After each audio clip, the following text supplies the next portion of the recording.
রাতের ঘনকালো আঁধারের পরিসমাপ্তি ঘটিয়ে টকটকে লাল উষার আগমন ঘটেছে। পূব আকাশে কমলা রঙের আলো বিলাচ্ছে কোমল সূর্য। সুন্দর শীতল বাতাসে মোহচ্ছন্ন চারিধার।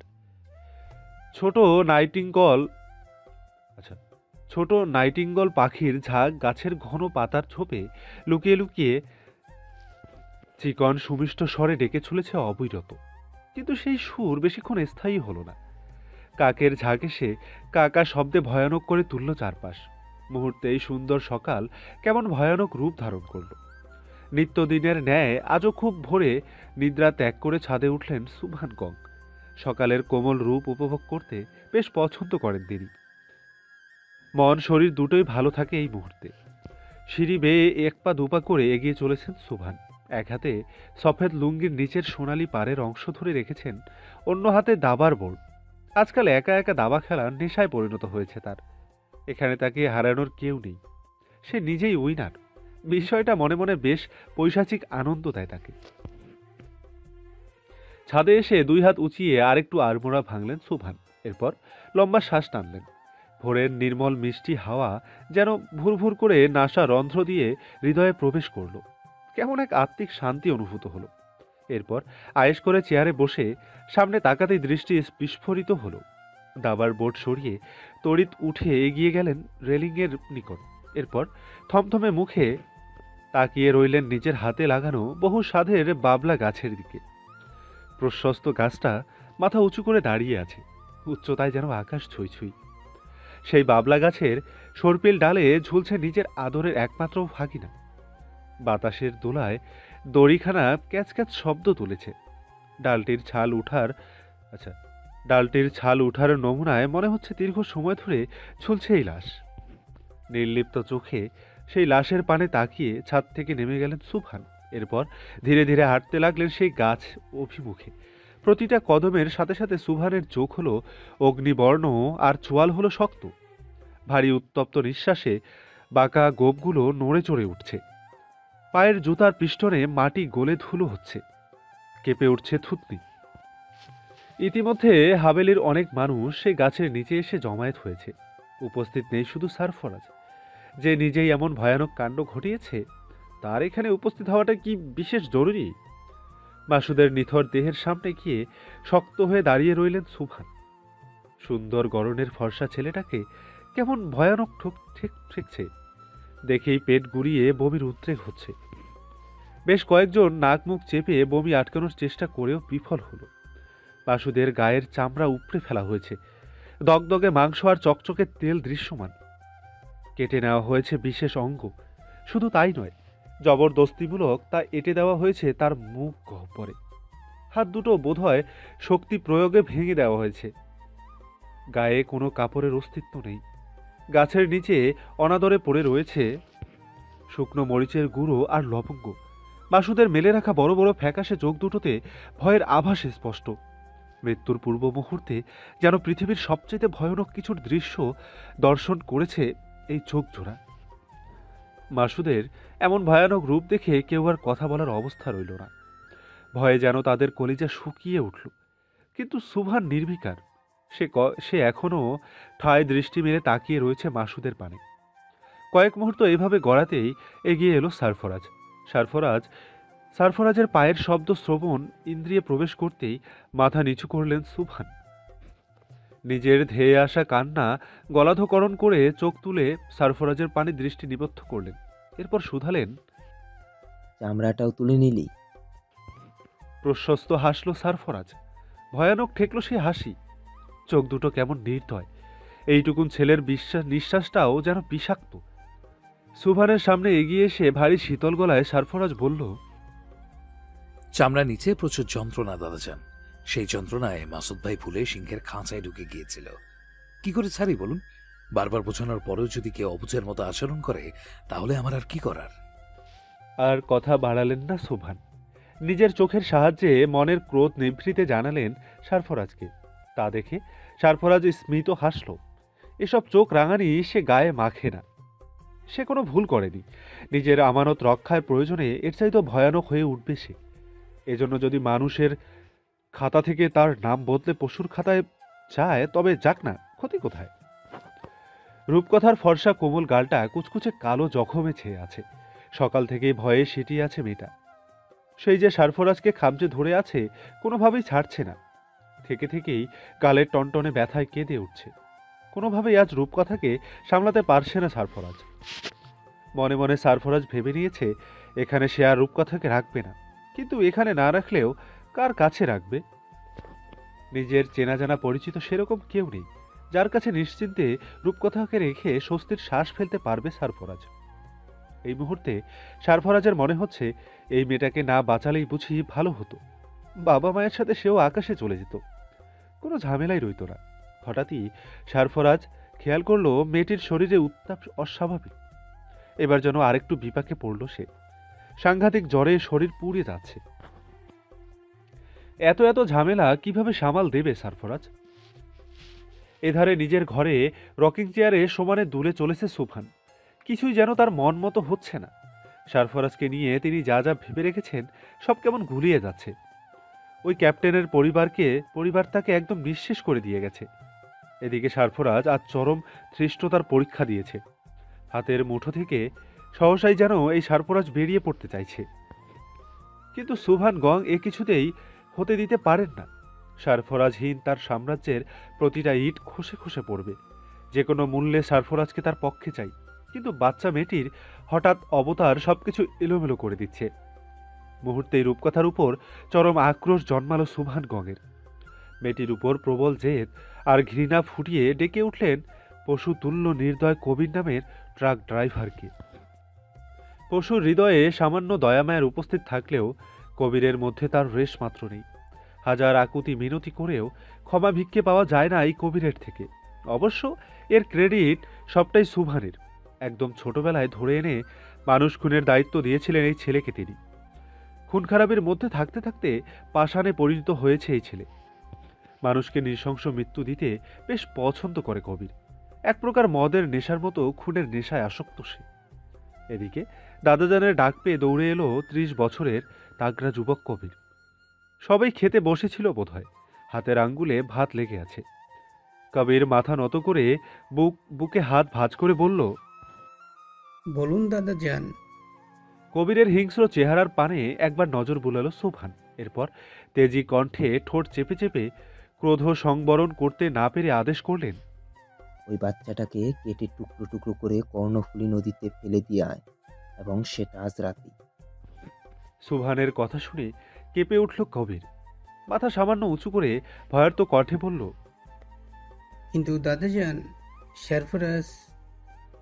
কবিরকে কথা শেষ করতে দিলেন না সুভান। তার আগেই গলায় খানিক কাঠিন্য ঢেলে বললেন, নিজের চেলাফেলা দিয়ে ওকে শক্ত করে ধরে রাখবি। ওই বাচ্চা ওর রক্তের কেউ নয়। আবেগে গা ভাসিয়ে এমন বাহাদুরি দেখাচ্ছে। বাচ্চা মরে গেলে দেখবি আবার স্বাভাবিক হয়ে আমার গোলাম হয়ে রয়েছে। আর তাও যদি না পারিস, তাহলে ওকে সহজ শেষ করে দে। কবির যেন ফুল শুনল। সুভান গং সারফরাজকে শেষ করে দিতে বলেছে, এটা তার বিশ্বাস হলো না। এই হাভেলিতে ১০০ জনের উপর ছেলে পেলে আছে। তাদের মধ্যে সবার চাইতে সারফরাজকেই সুভান সমীহ করে বেশি। শুধু কি তাই, নিজের নাতির মতো করে মানুষ করেছেন এই সারফরাজকে। হাভেলিতে কেউ সুভান গঙের চোখের দিকে তাকিয়ে কথা বলতে পারে না, অথচ সারফরাজ নিজের অধিকার আদায় করে নেয় চোখে চোখ রেখে। সারফরাজ ইচ্ছে পোষণ করা মাত্রই সুভান তাকে বিশেষ সুবিধাসহ লেখাপড়ার সুযোগ দিয়েছেন। এই হাভেলিতে একমাত্র সারফরাজই কলেজের কন্ডিতে পা রেখে রাখতে পেরেছে, অথচ সারফরাজের থেকে কম বয়সে ছেলে এখানে লেখাপড়া ফেলে চুরি ছিনতাইয়ে মশগুল হয়ে আছে। সুভান গং তার খবরও রাখেন না। আজকে সে আদরের সারফরাজকে শেষ করার হুকুম সুভান গং নিজে দিচ্ছে। কথাটা যেন স্বপ্নের মতো ঠেকলো কাবিরের কাছে, কিন্তু কথাখানা তার মনে ধরল। সারফরাজ তার ২ চোখের শত্রু। মোটেও সহ্য হয় না এই ছেলেকে তার। এতদিন বাদে যেহেতু এমন সুবর্ণ সুযোগ এসেছে, কাবির কিছুতেই তা হাতছাড়া করবে না। ওই মেয়েকে শেষ করার আগে সারফরাজকে শেষ করবে সে। তারপর পিষিয়ে মারবে ওই ছোট্ট বাচ্চাকে। মনে নানাবিধ ভাবনা ভেবে কাবির প্রত্যুত্তর করল, কথাটা ভেবে বলছেন তো দাদা যান? চেয়ারে হেলান দিয়ে চোখ বুঝে কপাল কুঁচকালেন সুভান। এরপর রয়েস হয়ে গম্ভীর গলায় বললেন, এক কথা একবার বলতেই পছন্দ করি আমি। আরিফ, নিজ স্বার্থে আদর দিয়ে যেমন মাথায় তুলেছি তেমনি মাথা থেকে পায়ে পিছতেও সময় নিব না। তুই তোর কাজে যা, বাকিটা আমি দেখে নিব। কবির সম্মতি জানিয়ে প্রস্থান করতে নিলেই সুবহান ধীর গলায় সতর্ক বাণী ছুড়ল। বড় রামদাটা ভালো করে ধার দিয়ে নিস। একবার ফসকে গেলে কিন্তু তোর মৃত্যু অনিবার্য। সুবহানের কথায় ফিক করে হেসে দিল কাবির। খুবই বিশ্রী ভয়ানক সে হাসি। কিছুক্ষণ হেসে সেই হাসি থামিয়ে কাবির বলল, এই হাত থেকে আজ পর্যন্ত কেউ ফসকাতে পেরেছে দাদাজান? 17 বছর ধরে চলেছে এই হাতে নির্দয়তা। জীবনে প্রথম খুন কবে করেছিলাম জানেন? সুবহান উৎসুক হয়ে কাবিরের মাধুর্যহীন চেহারার পানে তাকিয়ে রইল। শুকিয়ে ওঠা আঙ্গুলের ভাত চাটতে চাটতে কাবির বলল, 7 বছর বয়সে দাদাজান। মানুষটা অপরাধ ছিল নগণ্য, কিন্তু আমার ক্রোধ ছিল অসামান্য। মৃত্যুর আগে অমন বাপের বয়সী মানুষের বড় বড় চোখ করে আমাকে দেখছিল। তার জন্য বিশ্বাস করতে কষ্ট হচ্ছিল এমন হাঁটুর বয়সী ছেলে তাকে নরক যন্ত্রণায় তুল্য মৃত্যু দিচ্ছে। মৃত্যুর আগে আমাকে অভিশাপ দিয়ে বলেছিল, রাস্তা কুকুরের মতো মরণ হবে আমার। ওই অভিশাপ আমি খণ্ডাবো দাদাজান। এই কবির কারো হাতে নিজেকে শেষ করতে দেখতে পারে না। দরকার পড়লে নিজে যান নিজেই কুরবান দেবার দরকার পড়লে নিজে যান নিজে কুরবান দেব দাদাজান। তবু অন্যের হাতে নিজের জীবন কিছুতেই তুলে দেব না। কথাগুলো বলতে বলতে কাবিরের চোখ জ্বলে উঠল। সুবহান দেখলেন ভয়ানক চোখ জোড়াতে কেমন অদ্ভুত দ্যুতি। রাক্ষসের মতো চোখ দুটো দেখলেই কলিজা কেঁপে ওঠে। সেই চকচকে চোখের পানে তাকিয়ে সুবহান মনে মনে ভাবলেন, তোকেও আমি নরক যন্ত্রণা দিয়ে মৃত্যু দিব শুয়োর। সরফরাজের মৃত্যুর পর তুই যে আমার জম হয়ে ফিরে আসবি তা আমি ভালোই জানি। মাসুদের লাশ দাফন হলো দুপুরের পরপর। কোনো ইমাম এলো না সেই লাশ দাফনে। এলো না বললে ভুল হবে, আনা হয়নি। শেষ গোসলটাও সেভাবে দেয়া হলো না। কোনো মতে গাছ থেকে নামিয়ে সাদা থানে ভরে মাটি চাপা দেয়া হলো। সুবহান গঙের হাবেলিতে আজ কোনো রান্নাবান্না হলো না। রূপকথার জন্য বাইরে থেকে খাবার কিনে এনে খাইয়ে দিল সারফরাজ। জ্বরের মাত্রা ব্যাপক। মেয়েটি সেরকম কিছুই খেল না। চোখ বুঝে ঘাড় ছেড়ে দিয়ে সারফরাজের গলা জড়িয়ে কাঁধে মাথা দিয়ে রাখল। মেয়েটির এহেন অসহায় অবস্থায় মন ভার হলো সারফরাজের। সন্ধ্যার আগ মুহূর্তে আকাশ জুড়ে বিদ্যুতের খেলা চলল। সেই সাথে এলোমেলো দমকা হাওয়া। বিদ্যুতের ঝিলিক বিকট শব্দের উৎপত্তি করছে থেকে থেকে। মাগরিবের আজানের পরপর ঘুমের ঘোরে ঢলে পড়ল রূপকথা। সারফরাজ তাকে বিছানায় শুইয়ে একটা কাঁথা গায়ে দিয়ে খাটের কাছে ঘেঁষে মেঝেতে বসে রইল। বাহিরে অঝোর বৃষ্টি ঝরছে। বৃষ্টির দমকে মনে হচ্ছে রাত ভর ঝরবে। সারাদিন সুবহানকে দেখা যায়নি। হয়তো ভাগ্নের মৃত্যুর শোক পালন করছে একাকী। বজ্রপাতের কাছে টিকতে না পেরে ইলেকট্রিসিটি বিদায় নিল। সারফরাজ একাকী অন্ধকার ঘরে নিজে চিন্তায় ডুব দিল। মাসুদের প্রতি সুবহানের ভালোবাসা ছিল অতুলনীয়। ভাগ্নের মৃত্যু যে এমনি এমনি সুবহান মানবে তা না, সারফরাজ জানে সুবহান অবশ্যই তাকে পাল্টা আঘাত করবে। কিন্তু আঘাতটা কি? সারফরাজের ভাবনার ব্যাঘাত ঘটল দরজায় কড়া নাড়ার শব্দে। সজাগ কানে বিছানার নিচ থেকে নিঃশব্দে ভারী এক রড নিয়ে কোমরের পেছনে লুকালো সারফরাজ। এরপর লম্বা লম্বা পা ফেলে দরজা খুলে চৌখাটে হাতের ভর দিয়ে দাঁড়ালো। সামনে সারফরাজের বিশ্বস্ত সিদ্দিক দাঁড়ানো। তার চোখে মুখে ভয়। সিদ্দিকের মুখের ভয় কৃত্রিম নাকি সত্যি যাচাই করল না সারফরাজ। সিদ্দিকের চোখে চোখ রেখে মাথা ঝাঁকিয়ে শুধালো, কি চাই? সিদ্দিক কিছুক্ষণ আমতা আমতা করে বলল, দাদাজান তোরে দাবা খেলা লাগিয়া ডাকে। সিদ্দিকের কথায় কপাল কুঁচকালো সারফরাজ। এরপর ঘরে ঢুকে তালা চাবি এনে রূপকথার ঘর আটকে দিয়ে সিদ্দিককে শুধালো, কোথায় উনি? সিদ্দিক বাইরের বড় উঠান নির্দেশ করে বলল, ওই হানে। সারফরাজের কাছে কেমন খটকা লাগলো। এমন ঝড় বৃষ্টিতে সুবহান তাকে দাবা খেলার জন্য বাইরে কেন ডাকবে? হয়তো ভাগ্নের মৃত্যুতে উন্মাদ হয়ে উঠেছে এজন্য। সিদ্দিকের পিছু পিছু হাঁটতে লাগলো সারফরাজ, কিন্তু পা দুটো কেমন অসাড় লাগছে, শরীরও শক্তিহীন। সদর দরজা দিয়ে বের হতেই কাবির অমায়িক হেসে সারফরাজের সামনে দাঁড়ালো। সেই হাসিতে নজর বুলাতেই চোখ টিপল কাবির। মুহূর্তেই 10-12 জন ছেলে এসে ঘিরে ফেলল সারফরাজকে। কোনো কিছু বুঝে উঠবার আগেই টেনে হিঁচড়ে নিয়ে গেল বাইরের বাবলা গাছের নিকট। ছোটার জন্য ছটফট করল সারফরাজ, কিন্তু কাবির ক্রুর হাসল। হাতে থাকা রামদা দিয়ে গাল চুলকাতে চুলকাতে বলল, চিতাবাঘের থাবা থেকে কখনো শিকারি পালাতে দেখেছিস? সারফরাজ বুঝল কঠিন ষড়যন্ত্রের ফেঁসে গেছে সে। আর একটু সতর্ক হওয়া উচিত ছিল তার। নিজের ভয়ানক পরিণতিতে ক্রোধে চোয়াল শক্ত হলো সারফরাজের। রক্তবর্ণ ভয়ানক চক্ষু নিয়ে সিদ্দিকের পানে একবার তাকালো সারফরাজ। সিদ্দিক মুহূর্তে দৃষ্টি নামিয়ে নিল। কবির আর সময় অপচয় করতে চাইল না। দাবার চালের মতো সারফরাজ কখন কি খেলা দেখাবে কে জানে। তাই ছেলেদের কঠিন স্বরে হুঁশিয়ারি করল, শালা কি আরো শক্ত করে চেপে ধর, ওর গরম রক্তের গোসল করবো আমি। কথাটি বলেই কবির দা উচালো। সারফরাজের চোখে মুখে মৃত্যু ভয় দেখা গেল না। বিদ্যুতের আলোক তরঙ্গে তার ভয়ানক চোখজোড়া আরো অদ্ভুত ভয়ানক দেখালো। কবির এমন রূপে তাচ্ছিল্য হেসে বলল, মাগি, শাওয়াল মরণ দেখা ধর লাগছে না তোর? সারফরাজ নির্লিপ্ত তাকিয়ে কবিরের উচ্ছ্বাস দেখল। কবির পুনরায় দাঁত কেলিয়ে নাটকীয় স্বরে বলে উঠল, তোকে আজ বড্ড নিরুপায় লাগছে। আমার বেশ মায়া লেগেছে, মায়া হচ্ছে তোর জন্য। তোকে আমি 2 মিনিট সময় দেব ধরে পালানোর। যদি বাঁচতে পারিস তবে তুই বাঁচলে আমি নিজে আমার জান তুলে দেব তোর হাতে। আর যদি আমার হাতে ধরা পড়িস তাহলে তোর মুন্ড থাকবে আমার পায়ের নিচে। রাজি? কবিরের প্রশ্নে মাথা ঝাঁকালো সারফরাজ। তা দেখে কবির হাত তালি দিয়ে বলে উঠল, তার আগে একটু খাতির করবো তোকে।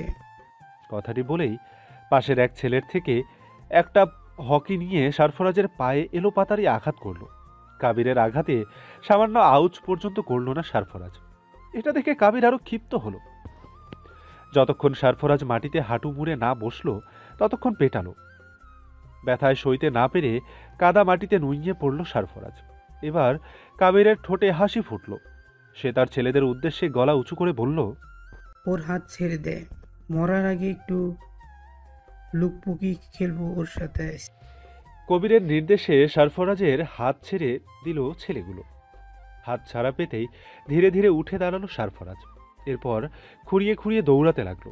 এটা দেখে হো হো করে হেসে উঠল কবির। কিন্তু কাবিরের দৃষ্টি সীমা থেকে না পালিয়ে মুহূর্তেই ধেয়ে আসলো সারফরাজ। পায়ের আঘাত ভুলে পিঠের পেছনে থেকে লুকিয়ে রাখা রড বের করে ঝাঁপিয়ে পড়ল সকলের উপর। সারফরাজের আকস্মিক আক্রমণে দিশেহারা হলো সবাই।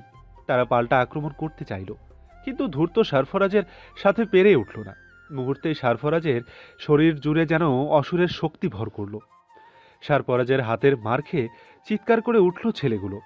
বৃষ্টির ঝুমঝুম ধারা উপেক্ষা করে সেই চিৎকার হাবেলির ভেতর পৌঁছালো না। ধারালো রডের বাড়ি কার কোথায় গিয়ে লাগলো সারফরাজ তা খেয়াল করল না।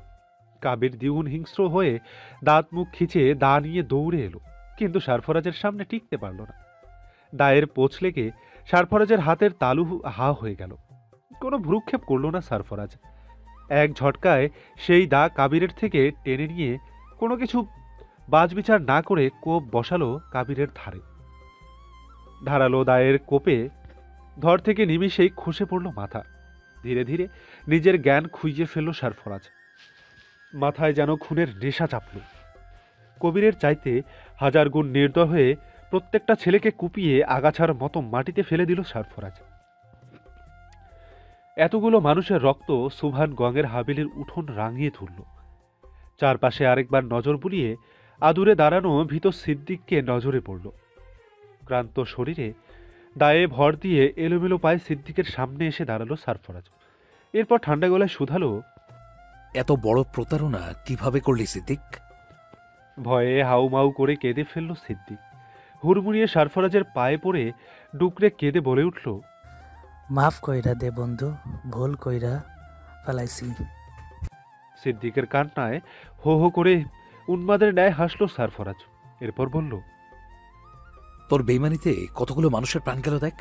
তোকে মাফ করলে আমার যে ঘোর পাপ হবে সিদ্দিক, তার চেয়ে ভালো তুই মৃত্যুর জন্য তৈরি হ। নিজের প্রাণের শঙ্কায় কেঁদে সারফরাজের পায়ে মাথা নোয়ালো সিদ্দিক। কিন্তু সামান্য টলল না সারফরাজ। সিদ্দিকের কান্না আগুন জ্বালিয়ে দিল সারফরাজের শরীরে।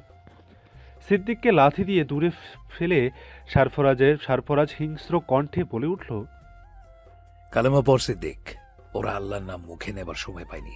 তুই আমার বন্ধু, সেই দায়ভার থেকে তোকে এইটুকু ক্ষমা আমি করতেই পারি। কঠিন মৃত্যু দেব না তোকে আমি, এত দ্রুত মারব তোকে তুই নিজেও জানবি না যে দুনিয়া থেকে তোর বিদায় হয়েছে। মুষলধারে যে ভারী বর্ষণ হচ্ছিল তা ধীরে ধীরে কমে এলো, কিন্তু বিদ্যুৎ চমকানো থামল না। এখনো থেকে থেকে আকাশ গুড়গুড় শব্দে ডেকে উঠছে। দূর হতে দলবাঁধা কুকুরের ঘেউ ঘেউ কর্কশ্বর ভেসে আসছে ক্ষীণভাবে। সবকিছু কেমন ভুতুরে গা ছমছমে। বৃষ্টির আভাস পেলেই আজকাল ইলেকট্রিসিটি দৌড়ে পালায়। চারিধারে কোথাও এক ফোঁটা আলোর অস্তিত্ব নেই। এক হাত কাছের জিনিসও ভালোমতো দেখা যাচ্ছে না। বিদ্যুৎ চমকে সিদ্দিকের এলোমেলো দৌড়ে পালানোর দেখে উন্মাদের ন্যায় হেসে উঠল সারফরাজ। পারেনি সে তার বেইমান বিশ্বাসঘাতক বন্ধুকে মারতে। বিবেক যেন কোথায় একটা বাধা দিয়ে ধিক্কার দিয়ে বলে উঠল, একদিনের জন্য হলেও ও তো সুখের সঙ্গী ছিল, কিভাবে মারবি ওকে?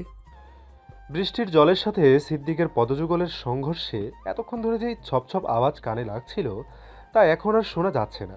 হয়তো প্রাণের ভয়ে সিদ্দিক সুবহানের হাবেলির ত্রিসীমানা থেকে বহু দূরে পালিয়ে গেছে। সিদ্দিকের যাবার পথের পানে তাকিয়ে তাচ্ছিল্য হেসে ধপ করে উঠোনে বসে গেল সারফরাজ। শরীর জুড়ে রক্তের গন্ধ। যেই ভয়াবহ অপরাধ দেহে এক বিন্দু প্রাণ থাকতে করতে চায়নি, তাই যেন করতে হলো। মাসুদকে দিয়েই যেন নির্দয়ভাবে মানুষের প্রাণ কেড়ে নেবার হাতে খড়ি এলো। এখন কেমন যেন হাত দুখানা নিষ্পিস করছে। আরো আরো রক্ত ছুঁতে চাইছে হাত দুটো। মানুষের প্রাণ কেড়ে নেবার নেশা বুঝি এতটাই প্রকট? হে নেশা কি করে দমাবো আমি? হাতের ডাটাকে শক্ত করে ধরে তাতে ভর দিয়ে উঠে দাঁড়ালো সারফরাজ। বিদ্যুতের ঝলকে কাবিরের অনাদরে পড়ে থাকা দেহহীন মুন্ডু চুলের ঝুঁটি ধরে হাতে তুলে নিল। এরপর ধীরে ধীরে ক্লান্ত শরীরে হাঁটতে লাগলো হাবিলির অভিমুখে। হাবেলির মোজাইক করা মেঝেতে ঘষে ঘষে রামদাটা টেনে নিয়ে যাচ্ছে সরফরাজ। আর পাথর আর লোহার ঘর্ষণে ভয়ানক ফুলিঙ্গের উৎপন্ন হচ্ছে। আর কেমন গা শিউরে ওঠা শব্দ। এলোমেলো বাতাসের দাপটে হাবেলির কাঠের দরজা জানালা চৌকাঠে বাড়ি খেয়ে ক্যাচ ক্যাচ শব্দ তুলছে। সুবহান গঙের কক্ষের দরজার ফাঁক গলিয়ে অল্প হলদেটে মোমের শিখা দেখা যাচ্ছে। সেই শিখা অনুসরণ করে হেঁটে চলল সারফরাজ। কয়েক সেকেন্ডের ব্যবধানে সুবহানের দরজার সামনে এসে থামল সারফরাজ। এরপর দায়ের মাথা দিয়ে অল্প ধাক্কা দিয়ে খুলল দরজা। কক্ষের এক কোণে নিজে নিজেই দাবার গুটি সাজিয়ে খেলায় মজেছেন সুবহান, কিন্তু চোখে মুখে কোনো আনন্দের আভাস নেই। কিন্তু কেন? দরজায় অল্প শব্দ হতেই দাবার বোর্ড ছেড়ে দরজায় দৃষ্টি পাতল সুবহান। দরজায় সারফরাজ দাঁড়িয়ে। সদ্য রক্ত স্নানে শরীর ভিজিয়েছে সে। সুবহান তপ্ত শ্বাস ফেলে উঠে দাঁড়ালো। এরপর চেয়ার ছেড়ে বেরিয়ে এলো। কাবিরের মুন্ডু থেকে চুইয়ে চুইয়ে রক্ত ঝরে সুবহানের ঘর ভাসিয়ে দিচ্ছে।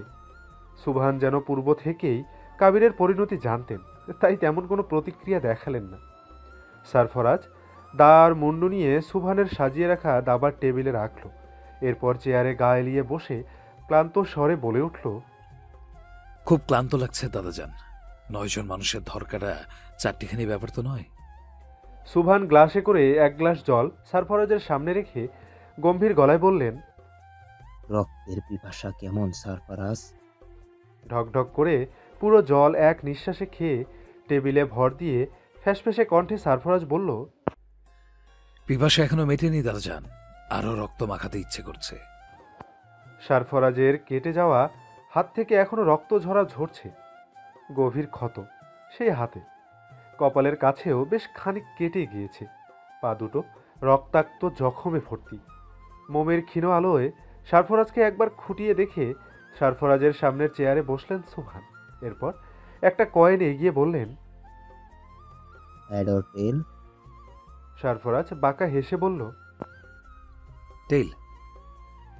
টচে হেড উঠল। সুভানের বাঁকা গোফ হাসির রেখায় আরেকটু বাঁকা হলো।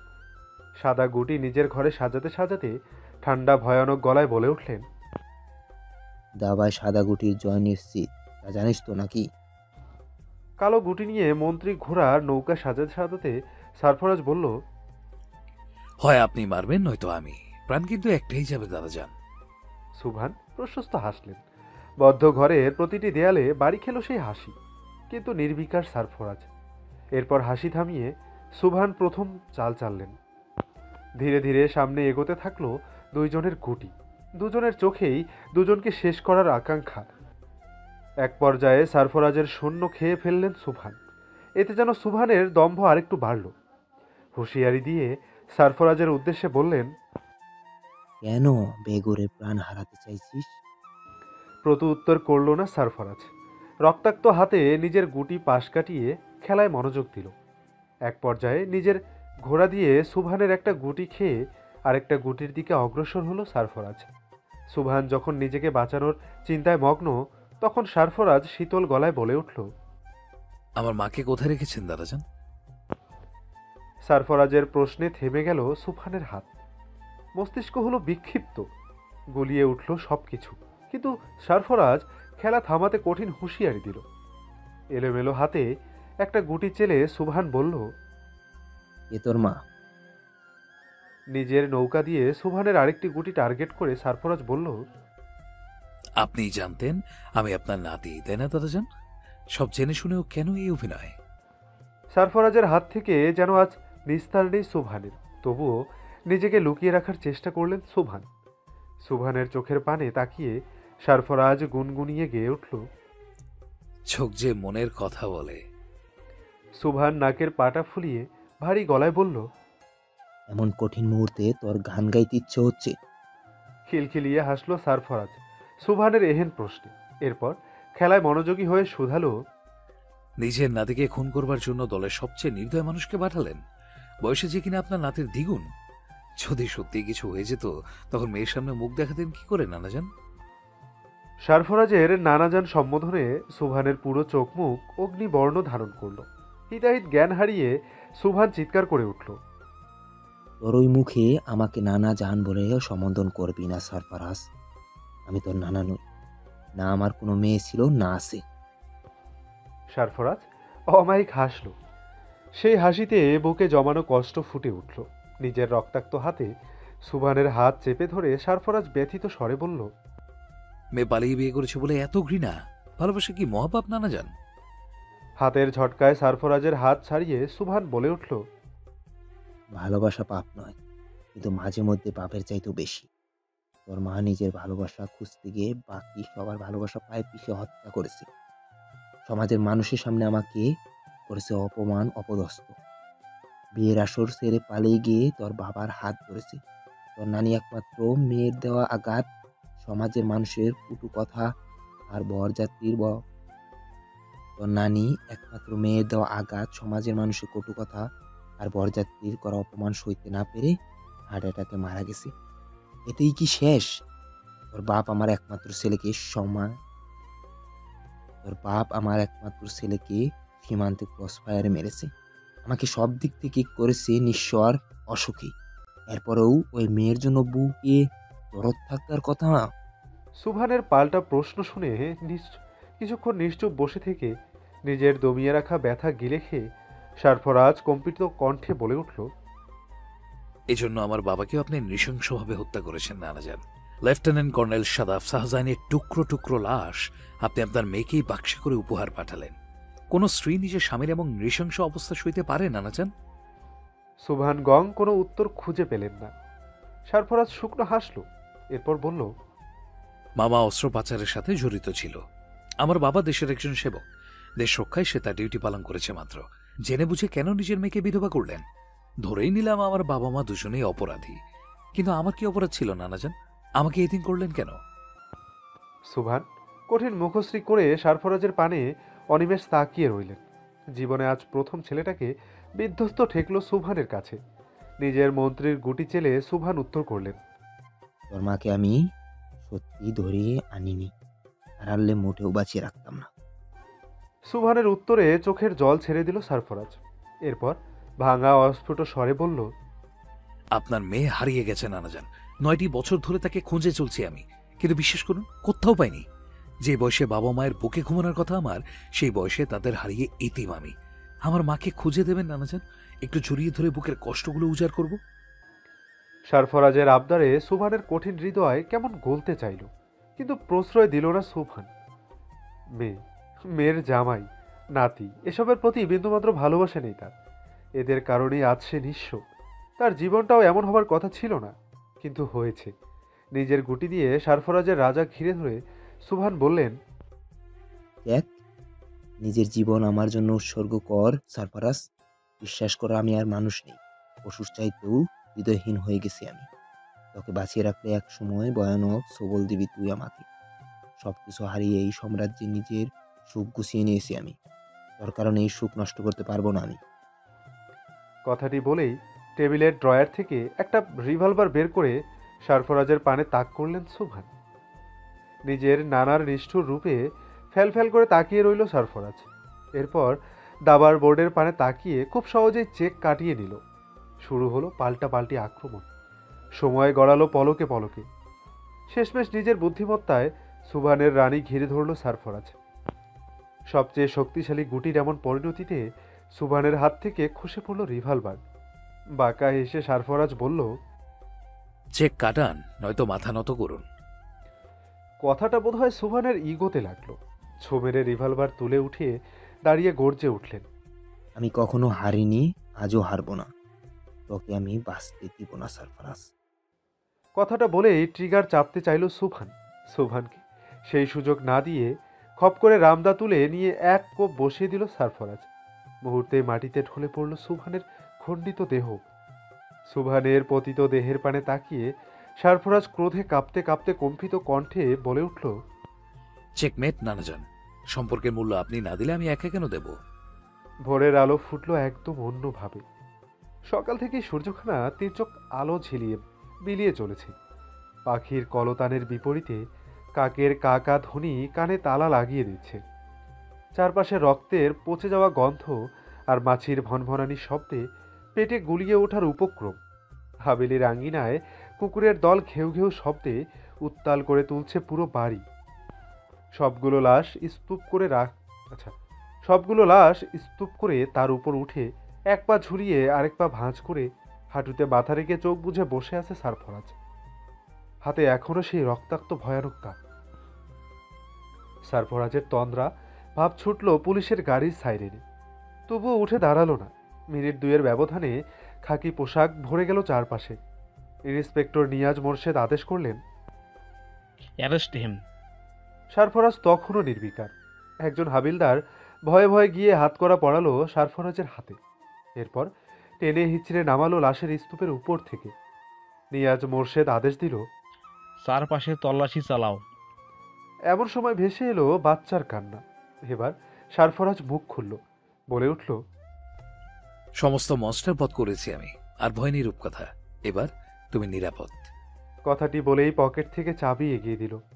সেই চাবি নিয়ে দৌড়ে গিয়ে একজন কনস্টেবল খুলে দিল রূপকথার কক্ষের দরজা।